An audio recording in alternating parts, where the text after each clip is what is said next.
Hello नमस्कार दोस्तों, स्वागत है आपका। मैं हूं रामानुज गर्ग और आज हम हमारे 18 जुलाई के करंट अफेयर्स के बारे में जानकारी प्राप्त करेंगे। कुछ इम्पोर्टेंट क्वेश्चन और साथ में उसके इम्पोर्टेंट फैक्ट देखेंगे। शुरू करते हैं हम आज की क्लास। ये करंट अफेयर्स के प्रश्न आपको सभी प्रतियोगी परीक्षाओं में आवश्यक रूप से मदद करेंगे, तो आप हमारे साथ जुड़ जाएं। और पहला क्वेश्चन है आपका कि हाल ही में किस राज्य सरकार ने निजी अस्पतालों में कोरोना के निजी अस्पतालों में कोरोना के इलाज हेतु 3 श्रेणी में फीस निर्धारित कर दी है। तो निजी अस्पतालों में कोरोना के इलाज हेतु 3 श्रेणी में फीस निर्धारित कर दी है। तो किस राज्य सरकार ने कोरोना के इलाज के लिए निजी अस्पतालों को मंजूरी दी है और फीस भी उनके लिए निर्धारित कर दी है? तो इसका आपका आंसर है पंजाब। पंजाब सरकार ने यह फैसला लिया है। और इसमें यदि सामान्य स्थिति में है, बिना वेंटिलेटर के रखा जाता है, तो आइसोलेशन वार्ड, ऑक्सीजन, मेडिकल सहायक और एडमिशन फीस कुल मिलाकर 10,000 रुपये उनसे मरीज से ली जा सकती है। और यदि NABH मान्यता प्राप्त है अस्पताल, तो उसको 9,000 रुपये 9,000, ठीक है, फीस ली जा सकती है। और राज्य के पूर्व PGI डायरेक्टर के तलवार की अध्यक्षता में बनी कमेटी ने नई फीस को निर्धारित की। ठीक है, नई फीस निर्धारित की गई है। और वेंटिलेटर वालों के लिए 18,000, जिसमें PPE कास्ट भी शामिल है। तो यहाँ पर कोरोना के इलाज के लिए सरकार ने निजी अस्पतालों को मंजूरी देती हुई उनमें 3 श्रेणी में उनकी फीसों को निर्धारित किया है। कि आइसोलेशन में, तो ये आपकी मुख्य रूप से जानकारी थी कि निजी अस्पतालों को इलाज के लिए फीस का निर्धारण किया गया है। यहाँ आप देख सकते हैं कि ये पंजाब का नक्शा है। तो ये भारत के नक्शे में पंजाब को रेखांकित किया गया है, छायांकित किया गया है। और ये पंजाब के मुख्यमंत्री हैं कैप्टन अमरिंदर सिंह। ठीक है, तो यहाँ के मुख्यमंत्री आपको पता चल गया, कैप्टन अमरिंदर सिंह हैं। यहाँ की राजधानी है चंडीगढ़। और यहाँ के राज्यपाल हैं विजेंद्र पाल। और यहाँ का सबसे बड़ा शहर है, पंजाब का सबसे बड़ा शहर है लुधियाना। ये एक इम्पोर्टेंट आपका प्रश्न था। अगला प्रश्न देखते हैं कि हाल ही में ऑस्ट्रेलिया के किस खिलाड़ी ने संन्यास लेने की घोषणा की है? तो ऑस्ट्रेलिया के किस खिलाड़ी ने संन्यास लेने की घोषणा की है? तो इसका आपका आंसर है माइल जेडी नल। तो इन्होंने संन्यास लेने की घोषणा की है।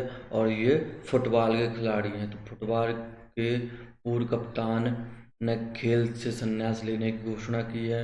उन्होंने 2008 में राष्ट्रीय क्रिकेट में अपना करियर शुरू किया था। और ऑस्ट्रेलिया के लिए उन्होंने 79 मैच खेले थे, जिसमें उन्होंने 3 बार राष्ट्रीय विश्व कप टीम में भी रहे हैं।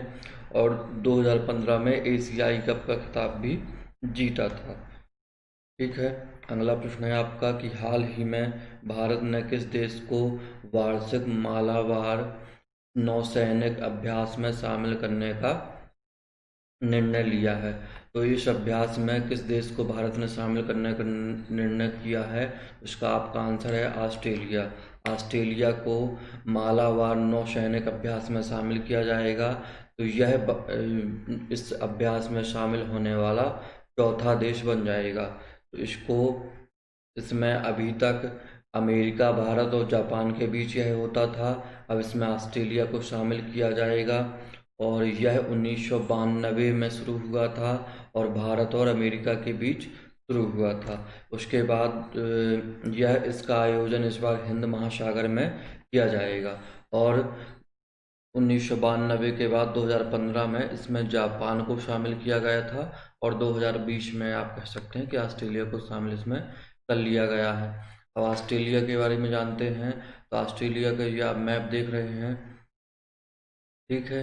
और ऑस्ट्रेलिया की राजधानी कैनबरा है। यहाँ की मुद्रा है ऑस्ट्रेलियन डॉलर। और यहाँ के प्रधानमंत्री हैं स्कॉट सन, और यहाँ का राष्ट्रीय पशु है कंगारू, और इसको खेलों की भूमि भी कहा जाता है। तो सभी प्रकार के खेलों की भूमि इस देश को कहा जाता है। तो ये थी आपकी ऑस्ट्रेलिया के बारे में जानकारी। अगला प्रश्न है आपका, फिर ऑस्ट्रेलिया से संबंधित है ये, कि स्पोर्ट अड्डा के नए नए ब्रांड एम्बेसडर कौन बने हैं। तो स्पोर्ट अड्डा के नए ब्रांड एम्बेसडर कौन बनाए गए हैं। यहाँ आपका आंसर है ब्रेट ली। ब्रेट ली को स्पोर्ट अड्डा का नया ब्रांड एम्बेसडर बनाया गया है। यहाँ पे इनकी तस्वीर देख सकते हैं। तो ये ऑस्ट्रेलिया के तेज गेंदबाज और दिग्गज खिलाड़ी में से एक हैं। इनको एक भारतीय समाचार और सूचना जानकारी प्लेटफॉर्म, तो स्पोर्ट अड्डा क्या है, भारतीय समाचार और सूचना जानकारी प्लेटफॉर्म है, जो कि क्रिकेट, फुटबॉल, कबड्डी जैसे खेलों की महत्वपूर्ण जानकारी और आंकड़े अपडेट करता है। बेटली स्पोर्ट अड्डा और वेबसाइट पर प्रतियोगिताओं, क्विज, बॉलिंग मास्टर जैसी मनोरंजन गतिविधियों का संचालन करेंगे। तो ये जो स्पोर्ट अड्डा है, यह किससे संबंधित है, तो यह एक समाचार सूचना का प्लेटफॉर्म है, और यह क्रिकेट, फुटबॉल, कबड्डी जैसे खेलों की ताज़ा जानकारी और आंकड़े प्रदान करता है। तो अब ये ग्रेटली इनमें अपने अपने अनुभव के साथ साथ इसमें अपना प्रतियोगिताएं आयोजित करेंगे, क्विज आयोजित करेंगे, बॉलिंग मास्टर क्लास आयोजित करेंगे, और साथ ही ये यह ऑस्ट्रेलिया के ग्लेन मैकग्रा के बाद दूसरे ऐसे गेंदबाज बने जिसने टेस्ट और वनडे दोनों संस्करणों में 300 से ज़्यादा विकेट लिए हैं। तो इन्होंने सबसे ज़्यादा विकेट लिए हैं, 300 से ज़्यादा विकेट लिए हैं। ग्लेन मैकग्रा के बाद इनका नाम आता है दूसरे नंबर पर। बेटली ने अपने करियर की शुरुआत पाकिस्तान के खिलाफ 1999 में की थी, और ऑस्ट्रेलिया के लिए ब्रेटली ने 76 टेस्ट में 310 विकेट लिए। तो इन्होंने 76 टेस्ट मैचों में 310 विकेट लिए थे, जबकि 221 वनडे मैच में 380 विकेट इन्होंने लिए थे। तो साथ ही साथ ये थी आपकी ब्रेटली के बारे में जानकारी, और इनको स्पोर्ट अड्डा का नया ब्रांड एम्बेसडर बनाया गया।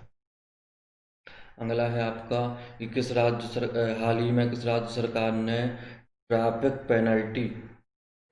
पेनल्टी के लिए HDFC बैंक के साथ समझौता किया है। तो किस सरकार ने यह समझौता किया है, तो इसका आंसर है आपका झारखंड सरकार ने ट्रैफिक पेनल्टी के लिए HDFC बैंक से साझेदारी की है। अब हम समझते हैं कि ये साझेदारी क्यों की गई है। तो सरकार ट्रैफिक पेनल्टी के डिजिटल भुगतान के लिए, यानी ट्रैफिक नियमों का जो उल्लंघन करते हैं, तो चालान बनता था पहले बैंक में जाकर, अब डिजिटल भुगतान के लिए आपको जहां पेनल्टी आपसे लगेगी, वहीं पर आपके जो अधिकारी होंगे, जो पुलिस आपके ट्रैफिक कर्मी होंगे, उन्हीं के साथ आप उनके पास एक मशीन होगी, और उसमें आप भुगतान कर सकते हैं। तो यह समझौता किया गया है। और झारखंड परिवहन सचिव के रवि और HDFC बैंक के सर्कल प्रमुख अभिषेक कुमार की उपस्थिति में HDFC बैंक पुलिस यातायात से संबंधित दंड लेने के लिए राज्य सरकार को POS मशीनों से लैस करेगा। तो POS मशीन HDFC इनको प्रदान करेगा, और इनको ऑनलाइन सुविधा प्रदान की जाएगी जो ट्रैफिक नियमों का उल्लंघन करेंगे। ठीक है, तो ये आपकी जानकारी थी हमारे HDFC बैंक के लिए क्यों इस समझौता किया गया है। अब हम जान लेते हैं कि झारखंड के बारे में। तो झारखंड की स्थापना 15 नवंबर 2000 में हुई, और यहाँ की राजधानी रांची है, और अभी यहाँ के मुख्यमंत्री हैं हेमंत सोरेन, और यहाँ के गवर्नर हैं द्रौपदी मुर्मू, और मुख्य न्यायाधीश यहाँ के हैं रवि रंजन। यहाँ के पड़ोसी राज्य यानी झारखंड के पड़ोसी राज्य हैं, 5 पड़ोसी राज्य हैं, बिहार, उत्तर प्रदेश, पश्चिम बंगाल, उड़ीसा और छत्तीसगढ़। झारखंड में लोकसभा सीटें 14 हैं और राज्यसभा सीटें 6 हैं। और विधानसभा में और कर्क रेखा भारत के झारखंड राज्य से होकर गुजरती है। कर्क रेखा भारत के 8 राज्यों से होकर गुजरती है। साथ ही तो ये कर्क रेखा भारत के झारखंड से होकर गुजरती है। साथ ही हम जान लेते हैं कर्क रेखा कितने कितने कौन कौन से भारत के राज्यों से होकर गुजरती है। तो गुजरात, राजस्थान, मध्य प्रदेश, छत्तीसगढ़, झारखंड, पश्चिम बंगाल, त्रिपुरा और मिजोरम। तो उसमें से झारखंड का भी नाम है जहाँ से कर्क रेखा होकर गुजरती है। ठीक है, अगला प्रश्न हम देखते हैं कि हाल ही में किसे ग्लोबल ह्यूमैनिटेरियन अवार्ड 2020 से सम्मानित किया जाएगा। तो किसको इस सम्मान से सम्मानित किया जाएगा। तो आपका आंसर है सचिन अवस्थी। सचिन अवस्थी को इस सम्मान से सम्मानित किया जाएगा।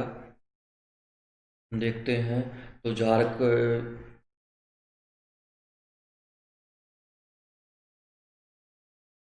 यहाँ आपका है कि को सचिन अवस्थी को ग्लोबल ह्यूमैनिटेरियन अवार्ड 2020 के लिए आयोजित एक वेबिनार में टॉप पब्लिसिस्ट पुरस्कार से सम्मानित किया गया। सचिन अवस्थी वो व्यक्ति हैं। नहीं, सचिन अवस्थी कौन है यदि हम जाने तो इन्होंने हरिद्वार से लेकर वाराणसी तक 5 दिवसीय लंबी स्वच्छ गंगा जागरूकता यात्रा का आयोजन किया था, जिसे वंदे गंगे स्वच्छता जन जागरण यात्रा के नाम से भी जाना जाता है। तो ग्लोबल ह्यूमैनिटेरियन अवार्ड को वर्ल्ड ह्यूमैनिटेरियन ड्राइव यानी WHD के नाम से भी जाना जाता है। इस पुरस्कार का मुख्य उद्देश्य उन्हें प्रसिद्ध पुरुषों और महिलाओं को सम्मानित करना है जो समाज और दुनिया की बेहतरी के लिए योगदान दे रहे हैं।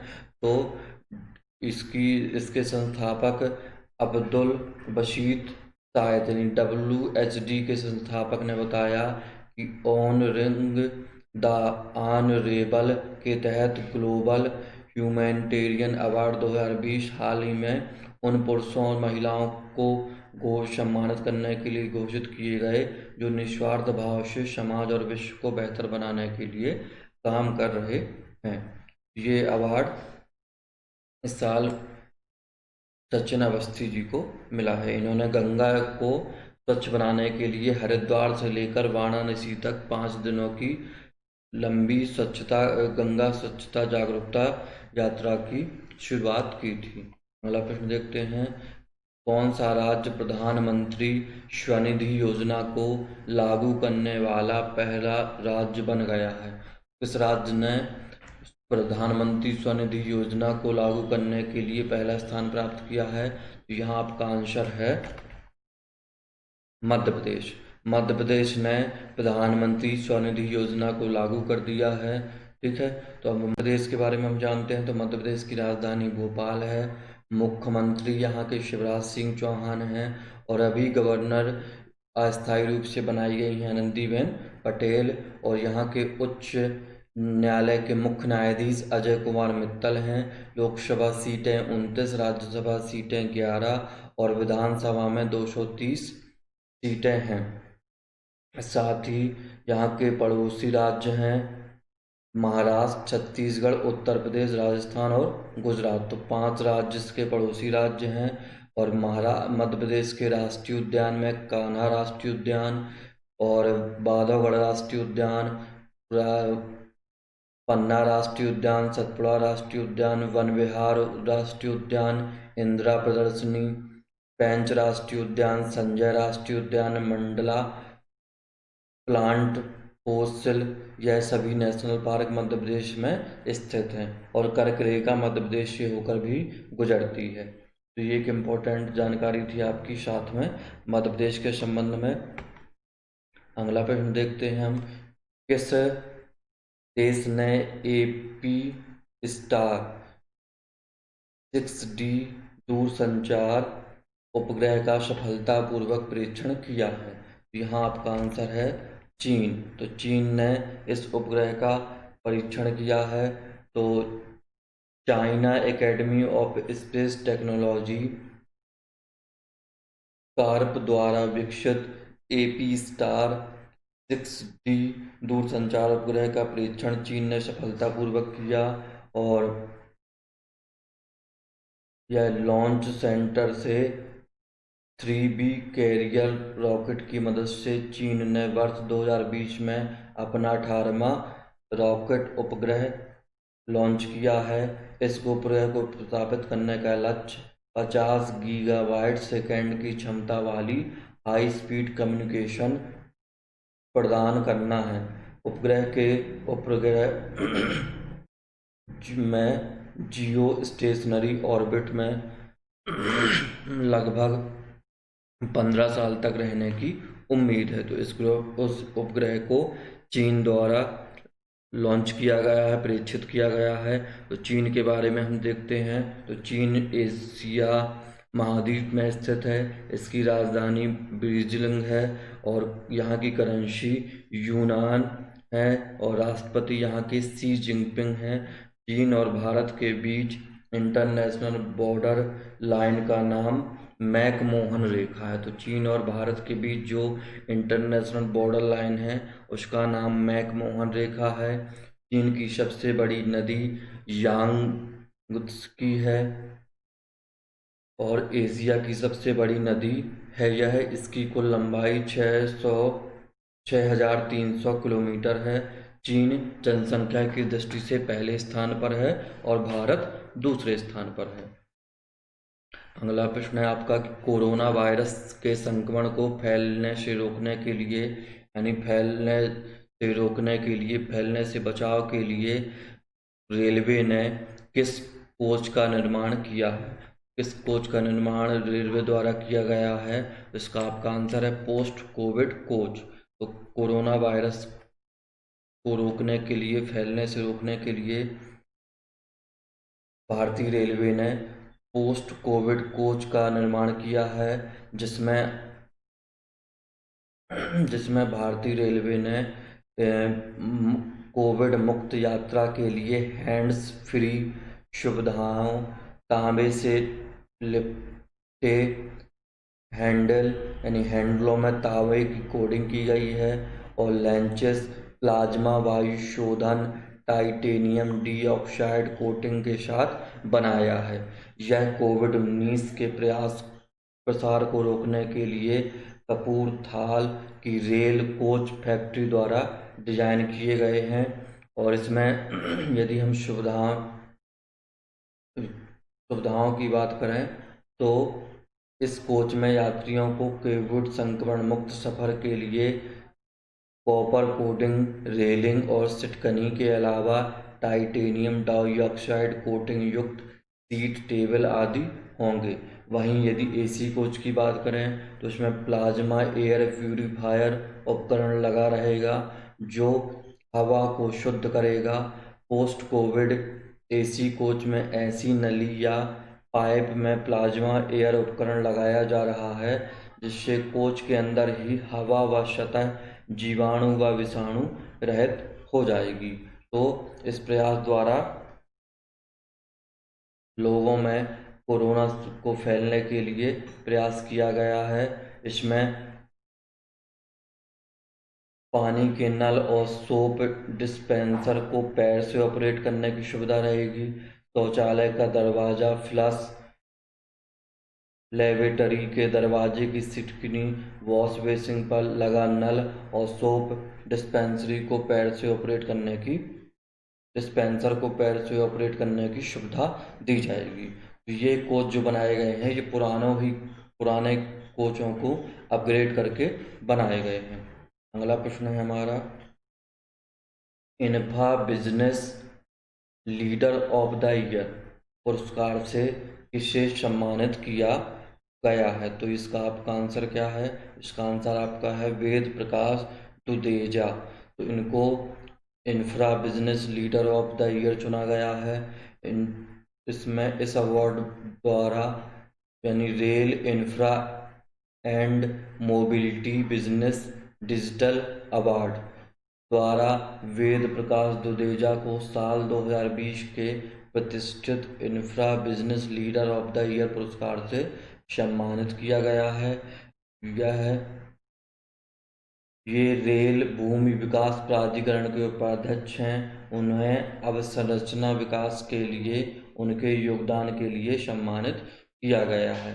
उनके नेतृत्व में RLDA यानी रेल भूमि विकास प्राधिकरण, रेल लैंड डेवलपमेंट अथॉरिटी ने विभिन्न कॉमर्शियल परियोजनाएं, बहुक्रियाशील परिसर और कॉलोनी पुनर्विकास और स्टेशन पुनर्विकास योजना शुरू की है। तो ये हैं आपके वेद प्रकाश दुदेजा और ये उपाध्यक्ष हैं रेल भूमि विकास प्राधिकरण के।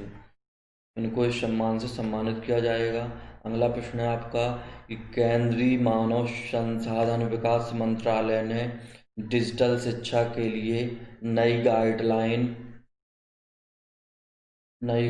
शुरू की हैं। तो कौन सी नई गाइडलाइन शुरू की है ये आपको बताना है। यहाँ आपका ऑप्शन है और यहाँ आपका आंसर है प्रज्ञाता।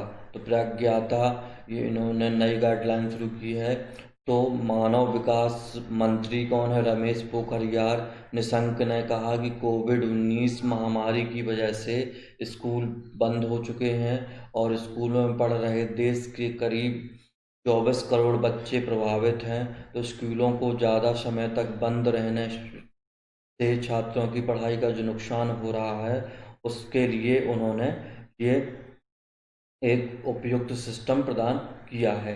इस गाइडलाइन का नाम है प्रज्ञाता। उसमें मानव संसाधन मंत्रालय ने कहा है कि प्री प्राइमरी छात्रों के लिए यानी छात्रों की ऑनलाइन क्लासों के लिए आपको टाइम 30 मिनट से ज़्यादा का नहीं मिलेगा। मतलब ये प्री प्राइमरी वाले बच्चों के लिए ऑनलाइन क्लास 30 मिनट की हो सकती है और पहली से 8वीं तक के बच्चों के लिए 45 मिनट से के और 45 मिनट के 2 ऑनलाइन सेक्शन हो सकते हैं। जबकि 9वीं से 12वीं के लिए 30 से 45 मिनट के 4 सेक्शन की मंजूरी दी गई है। इस प्रकार से इन्होंने एक नई गाइडलाइन के द्वारा ऑनलाइन शिक्षा के बारे में दिशा निर्देश दिए हैं। अगला देखते हैं हम। हमारा नेक्स्ट क्वेश्चन है कि हाल ही में अमेरिका के बाद किस देश ने चीनी कंपनी हुआवे को 5G नेटवर्क बनाने को लेकर बैन कर दिया है? तो किस देश ने इस कंपनी को बैन कर दिया है? इसका आपका आंसर है ब्रिटेन। ब्रिटेन ने इस कंपनी को बैन कर दिया है। और अगला प्रश्न है आपका कि भारत के किस एयरपोर्ट में संपर्क रहित कार पार्किंग की शुरुआत की है? यानी संपर्क रहित कार पार्किंग की शुरुआत की गई है। किस एयरपोर्ट में की गई है? ठीक है, तो यह भी प्रयास जो किया गया है, जो कोविड-19 कारण किया गया है कि संपर्क में आए बिन लोग कार पार्किंग कर सकें। तो इसमें आपका आंसर है हैदराबाद एयरपोर्ट में यह सुविधा दी गई है, जिसमें हैदराबाद इंटरनेशनल एयरपोर्ट ने कोविड-19 के बचाव के लिए यह प्रयास किया है। भारत की यह पहला पूरी तरह से संपर्क रहित एयरपोर्ट कार पार्किंग की शुरुआत यहाँ की गई है। इसके अतिरिक्त हैदराबाद इंटरनेशनल एयरपोर्ट ने NPCI national payment corporation of India से मिलकर अपने नेशनल इलेक्ट्रॉनिक टोल कलेक्शन यानी फास्टैग कार पार्किंग का भी विस्तार किया है। और पार्किंग का भुगतान सीधे प्रीपेड खाते से लिंक्ड रिनोटेबल इलेक्ट्रॉनिक रेडियो फ्रिक्वेंसी आइडेंटिफिकेशन मतलब RFID टैग का उपयोग करके किया जा सकेगा। तो भुगतान भी आपको ऑनलाइन करने की सुविधा प्रदान की गई है। पार्किंग शुल्क स्वचालित भुगतान को सक्षम बनाएगा। तो ये सुविधा आपको हैदराबाद एयरपोर्ट में शुरू की गई है। अगला प्रश्न देखते हैं, किस देश के प्रधानमंत्री इलिस फाक ने इस्तीफा दे दिया है? तो इसका आपका आंसर है ट्यूनीशिया। ट्यूनीशिया के प्रधानमंत्री ने इस्तीफा दे दिया है। ठीक है, इसका आपका आंसर है ट्यूनीशिया। अगला प्रश्न देखते हैं, अंतर्राष्ट्रीय न्याय के लिए विश्व दिवस कब मनाया जाता है? तो अंतर्राष्ट्रीय न्याय को स्थापित करने के लिए, अंतर्राष्ट्रीय न्याय के लिए लोगों में जागरूकता प्रदान करने के लिए, अत्याचार के खिलाफ लड़ने के लिए यह विश्व अंतर्राष्ट्रीय दिवस मनाया जाता है। अंतर्राष्ट्रीय न्याय दिवस मनाया जाता है। यह आपका 17 जुलाई को मनाया जाता है। तो इसका आपका आंसर होगा 17 जुलाई। ठीक है, और अगला प्रश्न है हमारा कि HCL टेक्नोलॉजी का नया अध्यक्ष, ये नया अध्यक्ष किसे नियुक्त किया गया है? तो इसका आपका आंसर है रोशनी नाडा। रोशनी नाडा को HCL का नया अध्यक्ष नियुक्त किया गया है। भारत की ये सबसे धनी महिला रोशनी नाडा HCL टेक्नोलॉजी की चेयरपर्सन बन गई हैं। वे अपने पिता शिव नाडार की ये बेटी हैं की जगह उन्होंने ली है, यानी अपने पिता की जगह इनको अध्यक्ष बनाया गया है। और अब कंपनी के MD और चीफ स्ट्रेटजी ऑफिसर के पद पर रहेंगे। तो उनके पिता कंपनी के MD और चीफ स्ट्रेटजी ऑफिसर के पद पर रहेंगे। वेल्थ हु रन इंडिया के अनुसार रोशनी 2019 में 31,400 करोड़ रुपए के साथ देश की सबसे अमीर महिला थी। तो 2019 में ये देश की सबसे अमीर महिला थी। तो इस प्रकार हमारे आज के 15 प्रश्न कंप्लीट हुए। और आप सभी का धन्यवाद। इसी तरह आप हमारे साथ जुड़े रहें। आप कमेंट करके ज़रूर बताएं कि आपको आज की क्लास कैसी लगी। तो धन्यवाद, जय हिंद, नमस्कार।